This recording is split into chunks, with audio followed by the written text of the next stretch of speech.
Hi, this is TJR. And my name is Robert Kinsler. And I want to talk about a subject here that I kind of brought up on my own channel. I did a show where I talked about the new Rolling Stones album. Blue and Lonesome, right? Blue and Lonesome, right. yes. Which was a collection of blues covers. And I said the Stones had kind of come full circle. They started out, their first album was all blues cover songs, and now they're doing this album, it's all blues cover songs. And it got me thinking a lot about what happened to blues. And I couldn't help but make the comparison to country music. Some 20 odd years ago, what we called modern country radio format suddenly came into being. It happened. Yeah. And with it came the popification of country, where it became so pop that it really, for a long time, didn't sound like country, and sometimes it still doesn't. It still doesn't. There has been more of a return to traditional country, you know, within those radio formats. But that format grew throughout the United States, became huge, and country music prior to that was kind of considered, to a certain extent, a dead-in-the-water genre. You know, rock was on top, but what happened to blues? There was never a blues. Why was there never a blues radio format? Yeah. Yeah. You know, in terrestrial radio. Yeah, exactly. Why did it not happen? I mean, they had shows, but as far as like full-on successful radio stations, I don't think it did. At least that I'm aware of. I don't know if there was, like maybe in Louisiana or Chicago, but definitely not here. Did anyone try? And, you know, radio. Last time I looked, radio was basically owned by just 3 major companies. Most radio stations in America. You've got a few small outlets, but mostly it's just 3 major companies that own most of all the radio that we hear in the United States. And you know, why has nobody tried this? Why have not the big 3 tried this? You know, we have talked about different blues artists on this show. We just did one where we talked about Robert Randolph and the Family Band. And I really feel, you know, that most classic rock fans, you know, because they're not, because, you know, you've basically got top 40 radio, dance music, that type of thing. You've got modern country, you've got classic rock, no new rock, but just classic rock, and hip hop. Yeah, and hip hop. As far as radio stations, not a whole lot of some oldie stations. Yeah, a few other ones depending on what market, but but not a whole lot. Yeah, and I really feel like a lot of classic rock fans migrated over to modern country because it was the closest they could get to new music that kind of they could associate with what they knew.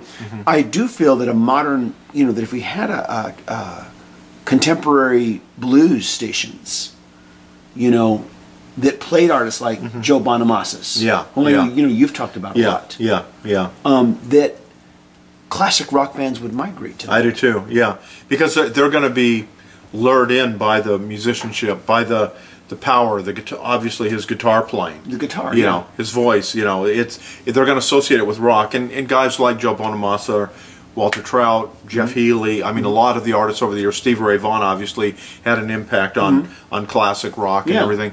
But there's going to be enough things that they can identify with that they're going to like it. Yet nobody's kind of given it a chance. You know, you have to go to like blues clubs or festivals to hear blues music now. For the most part, or go through record stores and get old records and things. But yeah, it's unfortunate. You know, blues deserves better than that. It is truly an American style of music, you know, and it's probably bigger based on my conversations with some of the artists that I've interviewed quite a few times, like Walter Trout. He does better in Europe than he's done in his you know, native country here in America, and that's kind of unfortunate too. It is unfortunate. I know that there's a lot of music artists that I get the sense they say we're country because that's the only way they can get radio airplay and maybe get a record deal. Since there is, you know, this market that wants more content, you know. But I can't help but feel that if there was a contemporary blues radio format out there, that more artists would just say, "Hey, we're blues," you know, or contemporary blues. One of my fears in the video that I made was that in the same way that country music got totally popified for a while there, I think one of the fears is that could happen to blues. You know, we'd see this pop version of it. Pop version. Very watered down.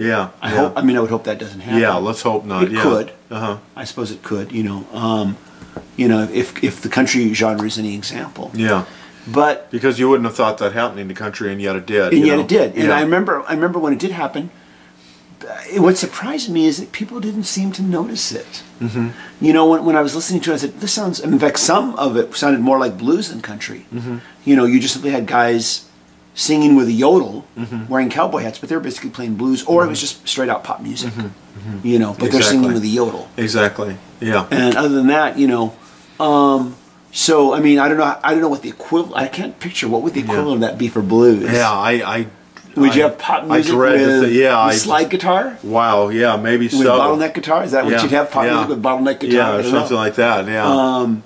Wow. Hard to say. Yeah, it is hard to say. Yeah, exactly. But I mean, I think it could potentially, if it was successful, could bring on a whole new era of guitar heroes. Mm-hmm. It could. Real guitar heroes. Exactly. Not kids with a plastic toy with because they've buttons had one thing I've noticed is that there are these kind of like, they call them child prodigies, but a lot of these young guys that are like around, like they're in their teens, early teens, and they're phenomenal guitar players. And they're kind of seen as curiosities and stuff. But what I wish would happen is they could get more of their contemporaries or young teenage contemporaries into playing the blues. Because when I go to a blues festival, I would love to see the old-time blues fan, but also see an equal number of young fans in their teens and their 20s. That would be fantastic. That we're really excited to see some of the legends today and some of the young, you know, up-and-coming artists that are definitely part of the blues scene. You know, there's no doubt in my mind that it could be just as equally as popular if we had a contemporary blues terrestrial radio format. That we would have just that much more diversity as far as what we're listening to. I'm going to ask a question, and I want to also ask this of people watching. Do you think that race has anything to do with it? I don't. Let me pause. Go ahead. Country, we tend to think of it as white music, and there's very few black people in country music, not that many. Blues music, although there's lots of white, you know, people, actually there's people of all ethnicities doing blues. There really are. We still realize its origins are in black music, and so I wonder if the fact that we think about that we think of it as traditionally black music, which it is, does that have anything to do with it? You know, I mean, you think about the reaction at the recent CMAs when Beyonce performed. You know, we really got to see that ugly side of America, where you had country fans who couldn't accept there was a black woman up on stage singing, and I have to wonder, you know, do you think that race has anything to do with it? I have to say I really don't, because when I go, especially when I go to blues festivals, you know, everybody's getting along. Everybody from all stripes is cheering for the artists on stage, no matter who they are. People seem excited. You know, you talk to somebody, they have their favorite artist, and that's who they're excited about. But it really seems to go across racial boundaries again. And one of the great things I would say about blues is that, there's maybe some young audiences. Like when I first saw Johnny Lang, he was like 15. A lot of young people were there because Johnny Lang was like the 16-year-old. You know, prodigy. Yeah, prodigy. I mean, it was very exciting, and I saw that at a festival in Newport Beach. And there's a lot of young people there to see him. But I go to other festivals, and they're cheering just as loudly for Keb' Mo' as they are for Joe Bonamassa. You know, so and I think that's a great thing in blues, that it is really crosses racial boundaries, and people are so supportive of the artist. I think it's more an issue of just getting the music out there where people can hear it.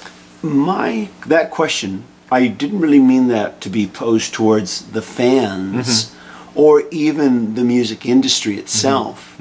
You know, I think it was John Legend who, when he was asked to react about the whole Beyonce thing at the CMAs, you know, does country music have a problem with racism? He said, no, country music has no problem with racism.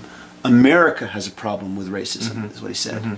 And but my thought was more, not so much the record labels or the music industry or the fans, but I wonder if, you know, the giants that own most of radio in America, and once again, most of radio is owned by just a few major conglomerates. Most of all the radio we have in America. Is it somehow higher up within the, you know, that area of radio? But then I think to myself, well, but we've got all these hip hop stations. Exactly. You know, we've got all these hip hop stations, but you know, I think it's truly just a thing where blues you know, there's been little people try to break in. It's the other example I would give you is power pop. There's been some power pop hits, even you know, in the last few years and stuff, but it's never been able to just break since the 60s and 70s. You know, it's not been able to break through for whatever, even though it's great music, you know, great hooks, great musicianship, interesting personalities, all the things that are a recipe for success in my mind as a music fan.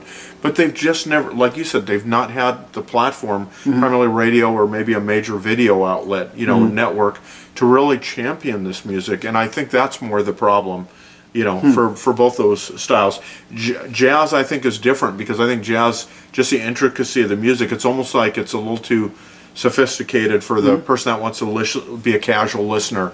You know, I think jazz offers other type challenges. But I think with blues and power pop, you know, the music themselves can be pretty, you know, straightforward, pretty catchy and accessible. And I think it's more of an issue of, like, we need more people to kind of champion it and bring it to the fore.